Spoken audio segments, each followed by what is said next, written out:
Somos una organización sin fines de lucro, radicada en la República Argentina y comprometida con la promoción de los principios de la libertad individual, la propiedad privada, la economía de mercado y el gobierno limitado, junto con los valores históricos que han forjado nuestra cultura nacional. Nunca como antes se logró tanto consenso social para impulsar nuestras ideas. Por eso tenemos que aprovechar la ventana de oportunidad y formar a los cráneos de mañana. Desde la fundación que hoy inauguramos, impulsamos la formación y la capacitación de cuadros técnicos, políticos y liderazgos y referentes culturales en diversas áreas de la sociedad. Desarrollaremos un programa de formación para emprendedores y pequeñas empresas en etapa inicial de sus proyectos, abordando las barreras de conocimiento, redes y financiamiento con el objetivo de acelerar el crecimiento empresarial. Quiero referirme en primer lugar a un concepto que se ha venido expresando en los últimos tiempos cada vez con mayor frecuencia y que lo he mencionado varias veces en esta intervención, y es el concepto de batalla cultural. ¿Qué significa la batalla cultural? La Fundación Faro se comprometerá en la lucha contra el wokismo para recuperar la cultura de la libertad. Promoveremos la libre empresa, el libre mercado, la propiedad privada y enfrentaremos no solamente en el terreno económico esas ideas, sino que además vamos por el terreno cultural contra las agendas woke.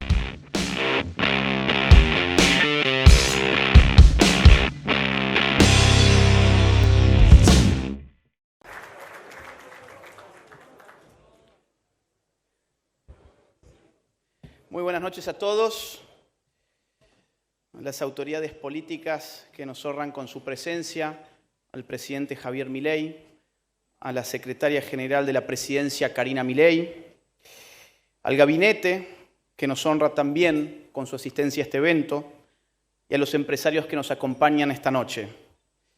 Quiero saludar también cordialmente a quienes integran el equipo de la Fundación Faro y que han hecho un trabajo excepcional para que este evento saliera tal como está saliendo esta noche, y a quienes me acompañan en la dirección de la Fundación, Axel Kaiser, Adrián Rabier y Alberto Venegas Lynch, hijo, que preside el Consejo Académico Internacional. Muchísimas gracias, Alberto.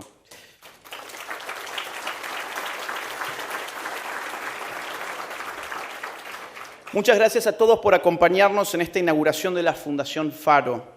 Somos una organización sin fines de lucro, radicada en la República Argentina y comprometida con la promoción de los principios de la libertad individual, la propiedad privada, la economía de mercado y el gobierno limitado, junto con los valores históricos que han forjado nuestra cultura nacional. Inspirados en el espíritu liberal de nuestra primera Constitución y el legado político y cultural de la generación del 80, trabajamos por una Argentina que libere su potencial y alcance un desarrollo pleno y duradero. Nunca como antes se logró tanto consenso social para impulsar nuestras ideas. Por eso tenemos que aprovechar la ventana de oportunidad y formar a los cráneos de mañana. Para que esto no sea un accidente, para que esto no sea un simple error de la Matrix, para que las reformas sean sostenibles de forma intergeneracional, incluso cuando el destino, la coyuntura o los mismos ciclos del capitalismo pongan a prueba nuestra fe. Aquí reside la importancia de que el empresariado se involucre y ocupe su rol en la batalla cultural. Para lograrlo, desde la fundación que hoy inauguramos, impulsamos la formación y la capacitación de cuadros técnicos, políticos y liderazgos y referentes culturales en diversas áreas de la sociedad. A continuación, quiero contarles algunos de los proyectos que forman el esqueleto de nuestra fundación y después haré algunos comentarios de índole estratégica que involucra el trabajo venidero. En primer lugar, tenemos una academia de formación cívica. Vamos a formar en desarrollo económico, teoría política, diseño y ejecución de proyectos y competencias y aptitudes de distinto tipo a ciudadanos con vistas a ocupar lugares de liderazgo en los distintos ámbitos de la sociedad. Buscamos ser un semillero de actores sociales que promuevan las ideas de la libertad. En segundo lugar, diseños de políticas de gobierno. Vamos a tener un think tank, un tanque de pensamiento que diseñe políticas de gobierno conforme a los principios del capitalismo de libre empresa, el gobierno limitado y la protección de las libertades individuales. En tercer lugar, megáfono de las ideas pro mercado. Apoyaremos y nos asociaremos con instituciones y organizaciones de la sociedad civil que den la batalla cultural y hagan docencia sobre el capitalismo de libre empresa y sus beneficios sociales, con el objetivo de formar ciudadanos económicamente educados con confianza en el capitalismo de libre mercado como un sistema pujante de organización social. En cuarto lugar, cursos y seminarios para jóvenes profesionales y emprendedores. Brindaremos capacitaciones, cursos y seminarios en asociación con distintas instituciones para transmitir habilidades empresariales, gestión financiera y ética empresarial desde una perspectiva liberal. Número 5, ruta de inserción para emprendimientos. Este es un programa para vincular a los emprendedores con mentores, con potenciales inversores y con otros emprendedores de su rubro. Por cierto, quiero anunciar una colaboración con Endeavor. Como primer proyecto tendremos una colaboración con Endeavor. Desarrollaremos un programa de formación para emprendedores y pequeñas empresas en etapa inicial de sus proyectos, abordando las barreras de conocimiento, redes y financiamiento con el objetivo de acelerar el crecimiento empresarial. Conectaremos con los emprendedores, a los sponsors del programa, que son empresarios consagrados. Esto a lo que hace a la presentación formal de la Fundación Faro, y a continuación quiero hacer algunas disquisiciones de orden teórico que tiene que ver con el espíritu de la fundación que hoy estamos inaugurando. Quiero referirme en primer lugar a un concepto que se ha venido expresando en los últimos tiempos cada vez con mayor frecuencia y que lo he mencionado varias veces en esta intervención, y es el concepto de batalla cultural. ¿Qué significa la batalla cultural? La índole de este concepto es esencialmente política. Cuando hablamos de batalla cultural hablamos de política.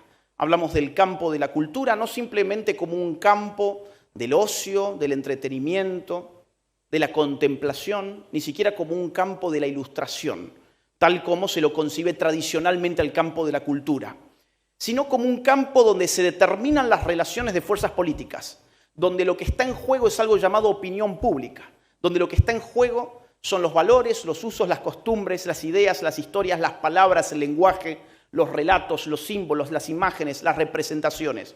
Todo aquello que es relativamente intangible, pero que configura los marcos con arreglo a los cuales emprendemos la acción humana. Cuando hablamos de batalla cultural estamos, por lo tanto, hablando de poder. Estamos hablando de poder cultural. ¿Qué es el poder? Max Weber, uno de los clásicos de la sociología, brindó una de las definiciones más concisas y citadas de lo que significa la palabra poder en su obra magnífica titulada Economía y Sociedad. Max Weber decía que el poder es la probabilidad de imponer la propia voluntad aún contra toda resistencia y al margen de las fuentes de esa probabilidad. ¿Qué significa esto? Significa fundamentalmente que la probabilidad de imponer una voluntad está abierta a la determinación de distintas fuentes. Existen distintos tipos de poderes. Vamos a suponer, perdón Nahuel que te use de ejemplo, pero te tengo al frente. Vamos a suponer que yo quiero que Nahuel haga X. Mi voluntad es X y quiero que la ejecute Nahuel. Para aumentar esa probabilidad ocurre que yo tengo un arma en mi bolsillo, saco mi arma y la apunto a la cabeza a Nahuel. He aumentado significativamente mi poder porque la probabilidad de que Nahuel responda a mis deseos ha aumentado con arreglo a la presencia de un arma que apunta a su cabeza. Ese tipo de poder le llamamos poder armado. Otro ejemplo sería si yo tengo acceso a esferas del poder público y político y soy capaz de determinar las normas que rigen una sociedad. Pues entonces yo puedo elucubrar distintas normas que terminen coaccionando a Nahuel para que ejecute mi voluntad X. Eso se llama poder político. O yo puedo, por ejemplo, abrir frente a Nahuel un maletín con miles de millones de dólares y decirle, haz X, y Nahuel como quiere mi maletín lo va a hacer. Eso se llama poder económico. Ahora, yo puedo hacer otra cosa. Yo puedo trabajar sobre el marco cultural en el que vive Nahuel, yo puedo trabajar sobre las palabras que atraviesan la conciencia de Nahuel, puedo trabajar sobre el mundo de las representaciones, las imágenes, las historias, los valores, los símbolos, los mitos, los ritos que dan vuelta en el entorno cultural de Nahuel y puedo terminar impactando también sobre su voluntad. A esto Max Weber le podría haber llamado, y de hecho lo hizo, poder cultural. Curiosamente, el poder cultural, que es el que más despreciamos, es el más eficiente de todos porque es el que menos se nota. Y el poder más eficiente es aquel que no hace escándalos. En todos los otros tipos de poder, Nahuel era consciente de que él estaba en una relación de asimetría respecto de mí. Por lo tanto, él podía resistir, si no ahora, quizás en el futuro. La batalla cultural es la madre de todas las batallas en la medida en que lo que allí se disputa es un tipo de poder esencialmente intangible, no es notorio. Y nuestro gran error ha sido, durante décadas, haber despreciado la cultura. La Fundación Faro nace en torno a esta reflexión politológica que acabo de hacer. La izquierda, en cambio, al menos desde Antonio Gramsci, un filósofo marxista de la primera mitad del siglo XX, líder del Partido Comunista Italiano, que terminó en las cárceles de Mussolini después de haber pregonado la revolución socialista que nunca llegó a Italia, escribió desde el fracaso en sus cuadernos de la cárcel una serie de reflexiones politológicas que ponían al poder de la cultura en el centro de su pensamiento político. Hoy nosotros en el siglo XXI, curiosamente, abrevamos en este tipo de reflexiones, pero desde una vereda diametralmente opuesta. Ningún proyecto político puede tener éxito si primero no se hace carne en la cultura de un pueblo, en el corazón y en la mente de las personas. Eso es lo que nos ha impulsado a armar la Fundación Faro. La batalla cultural de la que estamos hablando tiene distintas fases. La primera es la que podríamos denominar la conciencia del fracaso. Solo advierte el poder de la cultura aquel que está marginado culturalmente, aquel que levanta banderas que son despreciadas por el grueso de su sociedad. Aquel que se sabe un perdedor es el que levanta las banderas de la batalla cultural. Por eso Gramsci lo hizo desde las cárceles de Mussolini, cuando esperaba que la dialéctica histórica le llevara el socialismo y lo que le terminó llevando fue el fascismo. En esta fase uno descubre la necesidad de la batalla cultural. En esa fase somos muy pocos los implicados. Predicamos en el desierto, financiamos nuestros propios libros, convocamos reuniones donde somos un puñado de personas. Hacemos un esfuerzo sobrehumano en medios de comunicación chiquititos, en redes sociales. Nosotros ya pasamos esa fase, buena noticia. Fue la fase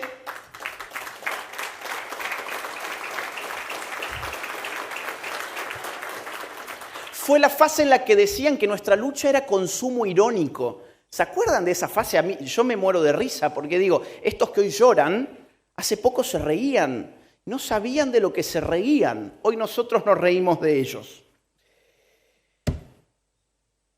Decían que la gente quería escucharnos para reírse de nosotros y realmente lo bautizaron de esa manera. Éramos objeto de consumo irónico. La segunda fase es la que podemos denominar la fase de afirmación.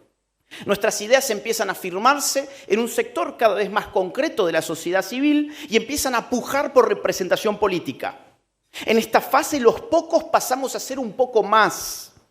Y la noción de batalla cultural da sentido a la acción, todavía políticamente indeterminada, pero real de cada uno de nosotros.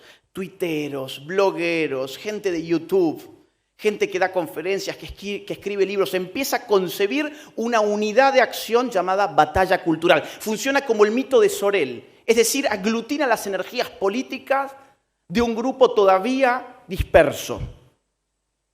También hemos pasado ya por esa fase. Acá fue cuando Javier Milei dio el paso a la política formal en un contexto pandémico. La batalla cultural empezaba a pujar por representatividad política. La tercera fase de la batalla cultural podemos denominarla una fase de consolidación y victorias políticas. El campo cultural, en otros momentos, dominado por una cultura diametralmente opuesta a la nuestra, empieza a ser conquistado y sus impactos políticos no tardan en emerger. Una fuerza política organizada, ya sea vieja, ya sea nueva, asume los contenidos de las nuevas ideas y los nuevos valores que se abren camino, y esa fuerza política aparece como una alternativa real y factible al orden establecido. En esta instancia, la batalla cultural deja de ser un mito y pasa a ser el nombre de una estrategia política electoral victoriosa que arrasa en las urnas. Esa fase ya la hemos vivido, esa fase se cumplió hace aproximadamente un año, cuando Javier Milei llegaba a ganar en segunda vuelta el 19 de noviembre, si mal no recuerdo, del año 2023, y se consagraba como el primer presidente liberal libertario de la historia.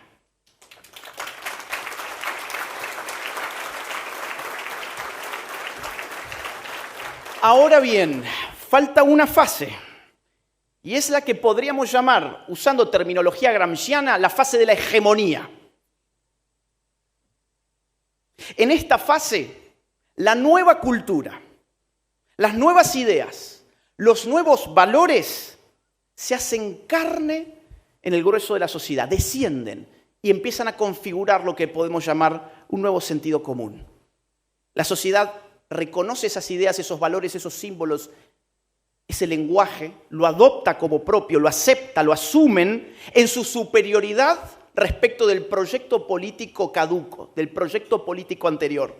En nuestro caso, podemos decir, los valores de la vida, de la libertad, de la propiedad, la familia, las sanas costumbres de nuestro pueblo, la responsabilidad del trabajo duro, el ahorro, el mérito, se mostrarán enteramente superiores a la cultura precedente, basada en el desprecio a la vida humana, en el amor a la servidumbre estatal, en el resentimiento, la envidia, el facilismo, el parasitismo y la falta de responsabilidad individual. Nunca ha estado más clara la disputa cultural que el día de hoy.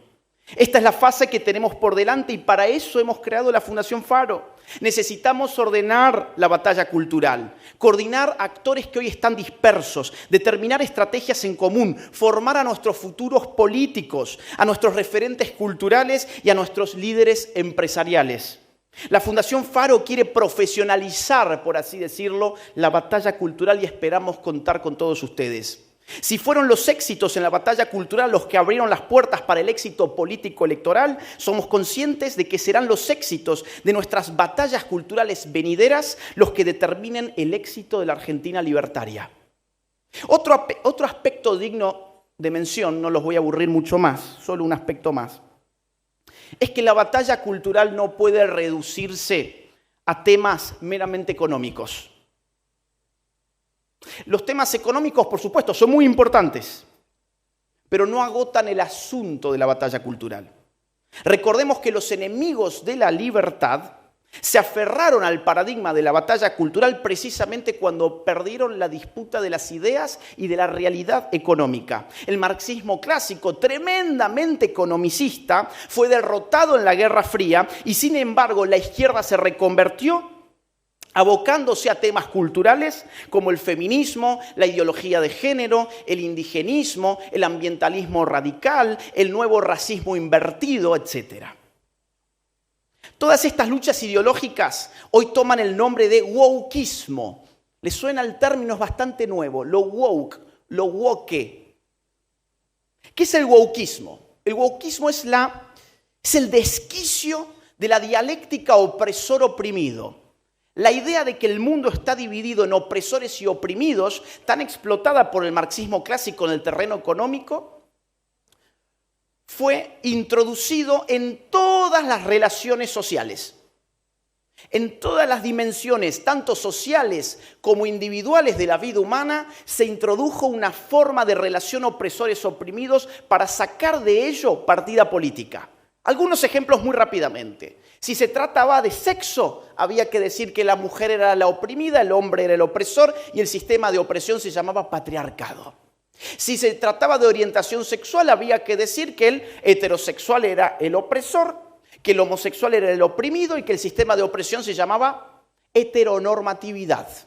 Si se trataba de identidad de género, había que decir que el cisgénero era el opresor, mientras que el transgénero era el oprimido, y el sistema de opresión se llamaba cisnormatividad. Si se trataba de etnias, había que decir que el que tenía ascendencia indígena era oprimido, que el que tenía ascendencia europea era opresor, y el sistema se llamaba neocolonialismo.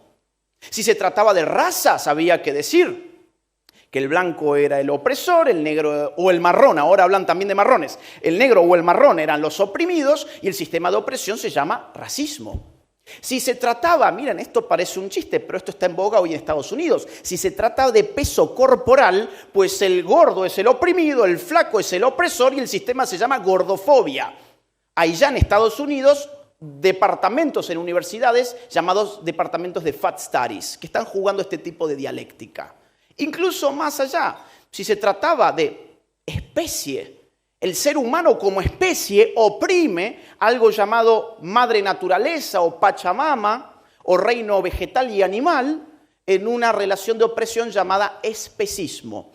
Todas estas dialécticas opresor y oprimido que antes solo funcionaban en el marco de la diferencia ricos y pobres fueron introducidas en la sociedad para lograr varias cosas. En primer lugar, distraernos de la verdadera relación política de opresión que es la del Estado respecto del pueblo. Porque teníamos que empezar a ver si papá era un opresor porque era un machista, si el vecino era un opresor porque era heterosexual, si el maestro era un opresor porque era cristiano y así sucesivamente. El conflicto político se introdujo en escuelas, universidades, iglesias, empresas, familias, vecindarios, clubes, asociaciones, lo inundó todo. Y adivinen quiénes aparecieron como los salvadores. Pues los políticos y el Estado. Para resolver los problemas de la opresión se necesitan cada vez más políticos y cada vez más Estado. Bingo para la izquierda, una reconversión digna de sacarse el sombrero. Llevaron la misma dialéctica que en el siglo XX les fracasó en el terreno de las clases al terreno de la cultura. Y a eso le bautizaron también batalla cultural.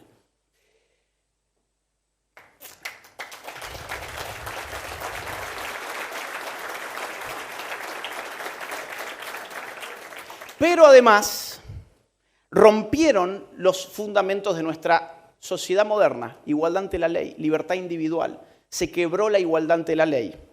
Se mutiló la unidad de la razón humana. Ahora había que votar con el color de la piel, había que votar con los genitales, había que votar con la cama, había que votar con la ascendencia étnica. Miren lo que pasó en Estados Unidos recientemente, es muy interesante. Miren, la Fundación Faro se comprometerá en la lucha contra el wokismo para recuperar la cultura de la libertad. Promoveremos la libre empresa, el libre mercado, la propiedad privada y enfrentaremos no solamente en el terreno económico esas ideas, sino que además vamos por el terreno cultural contra las agendas woke. No aceptaremos ni transigiremos con ninguno de los disvalores de las izquierdas en ninguna de sus versiones, ni la izquierda económica ni la cultural. Ni la vieja ni la nueva izquierda, ni la izquierda disfrazada de falso nacionalismo, ni la izquierda impulsada por los globalistas. Estamos convencidos de que si algo han mostrado los últimos años, no solo en Argentina, sino en Occidente en general, miren Estados Unidos de nuevo, es que es imposible enfrentar a la izquierda desde el centro. Es imposible enfrentar a la izquierda desde el centro. Solo la derecha puede enfrentar a la izquierda. Todo lo que ha hecho el centro es correr el eje político ideológico cada vez más hacia la izquierda. En la Fundación Faro no somos fanáticos de las formas, sino respetuosos de las ideas. No nos doblegamos ante la corrección política, sino únicamente ante la búsqueda de la verdad. No tememos a nada más que no estar a la altura de las exigencias históricas de un momento como el presente, en el que se define la libertad de los argentinos. Por eso nos ponemos a disposición de la sociedad civil, de los empresarios y de la nueva generación de políticos para contribuir a la recuperación de nuestra patria. Muchísimas gracias a todos. No quiero que cierres este video sin antes contarte que mi más reciente libro, titulado Generación Idiota, ya se encuentra disponible en las más importantes librerías de toda América y de España también. Además, podés encontrarlo a través de Amazon en el link que te dejo en la descripción de este video. Mi trabajo se financia única y exclusivamente a partir de las donaciones libres y voluntarias de aquellos que valoran mi trabajo. Si quisieras colaborar económicamente conmigo, te invito a hacerlo uniéndote en mi comunidad de Patreon, siguiendo el link que se encuentra en la descripción de este video, o bien uniéndote a la comunidad de YouTube haciendo clic en el botón unirse. Si no pudieras colaborar económicamente, no te preocupes, hay muchas otras formas de ayudar. Por ejemplo, difundiendo este video, poniéndole like, dejando tu comentario, suscribiéndote a este canal y activando la campanita.